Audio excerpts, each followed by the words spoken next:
별명은 깡철일 텐데요. 부산의 부두 화약장에서 일하면서 하루하루를 굉장히 성실하게 살아가고 있는 청년입니다. 이 강철이에게는 성치 않은 몸으로 동네를 돌아다니면서 사고를 치고 다니는 엄마가 있는데요. 근데 이런 고달픈 생활에도 강철이는 아픈 엄마를 성심성의껏 돌보면서 짜증 한 번 내지 않는 정말 건실한 청년인 거죠. 니 잘해라. 나는 진짜 잘하고 있거든. 그런 강철 앞에 어느 날 서울에서 여행을 온 아주 아름답고 자유로운 성격의 수지가 나타납니다. 너 나한테 관심 있니? 있다. 강철은 잠시나마 기쁨을 찾고요. 처음으로 세상 밖으로 나갈 꿈도 꾸기 시작하는데요. 또 먹고 치킨도 먹는데.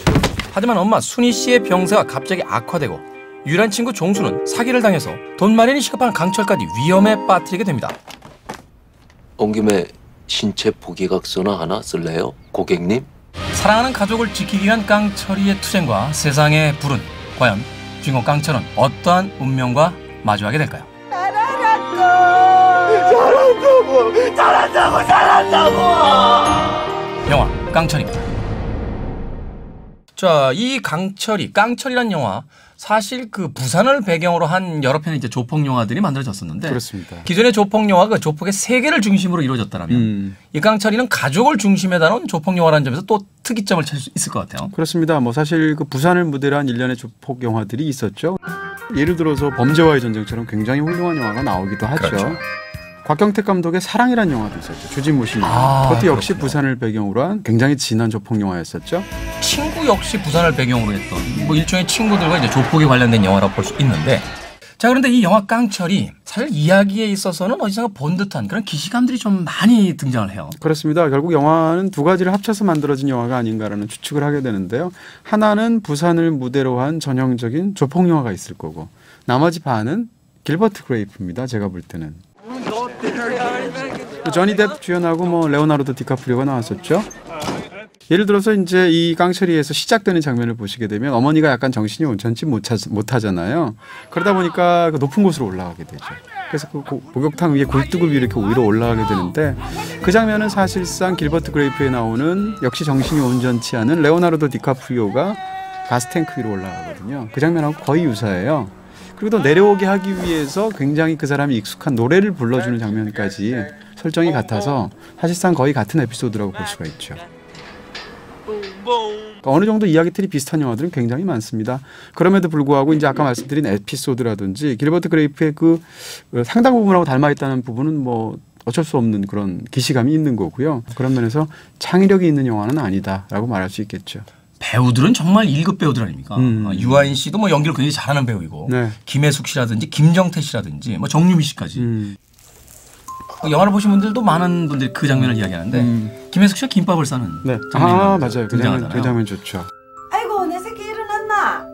그럼 아들이 딱 일어나서 그 엄마가 김밥을 사랑스럽게 싸줘가지고 입안에 넣어줄 때, 그럴 때 영화에서는 그 장면은 꿈 장면이거든요. 일반적으로. 유아인 씨가 연기하는 깡철이조차도 이게 과연 꿈인지 현실인지에 대한 어떤 혼란스러움이 표정해 보이잖아요. 그 영화는 꿈이 아니고 실제 장면이에요. 그러다 마지막 순간에 이제 눈물을 흘리는 장면에서 가슴이 찡하기도 하고. 저는 또 그 종수랑 같이 나오는 장면이 좋더라고요. 고마. 니하고 나하고 다이다이 함께 할까. 친구랑 같이 이렇게 두 사람이 있을 때 서로 다른 길을 가지만 기본적으로 상대에 대한 굉장히 진한 우정이 있는데, 그 상대 연기를 맡은 이시연 씨도 연기가 좋았어요.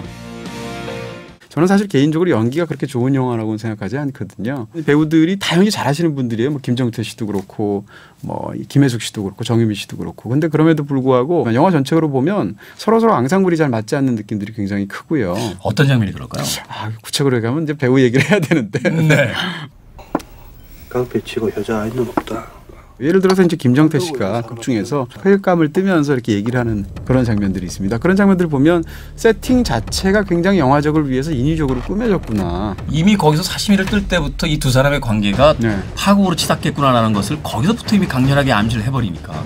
한국 배우들은 조폭을 연기할 때 혹은 사투리로 연기할 때 연기가 좀 강해지는 경향이 있습니다.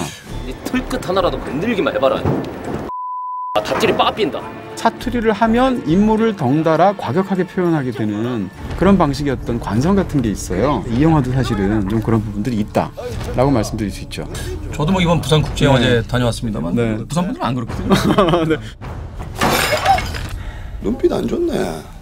저는 개인적으로 이 영화 속에 너무 많은 장르가 혼합되어 있는 듯한 그런 느낌도 받았거든요. 네네. 근데 이 영화를 보면 어쨌건 그 이야기 추 세 가지죠. 하나는 가족 이야기가 있을 거고, 하나는 사랑 이야기가 있을 거고, 하나는 이제 조폭 이야기가 있을 텐데 그 세 사이의 균형이 영화가 이 소재를 볼 때 맞지가 않다는 생각이 듭니다. 예를 들어서 영화에서 시작과 끝에서 굉장히 중요한 역할을 하게 되는 것은 결국 로맨스잖아요. 정유미 씨와의. 근데 그 로맨스와의 관계가 굉장히 건성으로만 묘사가 되어 있어요. 씬 자체가 굉장히 부족해서 두 사람이 갈등 때문에 한 사람이 떠나게 되고 다시 돌아오게 되고 등등의 과정이 그냥 공식화돼서 몇 개의 장면만으로만 살짝살짝 보여주는 정도, 이런 느낌이 들고요. 힘들다. 반대로 조폭 쪽의 이야기, 특히 그 뭐라고 그럴까요, 조지 보스라고 할 수가 있겠는 그 상곤과 피곤 형제의 이야기들은 지나치게 영화 속에서 많이 묘사가 되어 있어요. 근데 이 영화는 사실은 전체적으로 보면 그 얘기는 아니거든요. 그러면서 본다면 이 굉장히 중요한 축을 다루는 그 균형의 문제에 있어서 사실은 큰 결함을 좀 갖고 있다라고 얘기할 수 있겠죠. 부산을 배경으로 한 이 영화는 과연 부산을 대표하는 또 한 편의 영화로서 남을 수 있을지, 깡철에 대한 별점과 한 줄 정리 만나봅니다. 이 영화에 대한 제 별점은 2개입니다. 2개요? 네. 유한 씨 나오는데. 할 수 없죠. 네. 로맨스는 건성, 비장미는 과일. 너무 많은 이야기가 아무것도 들려주지 못했다. 유한이 나오는데? 유한?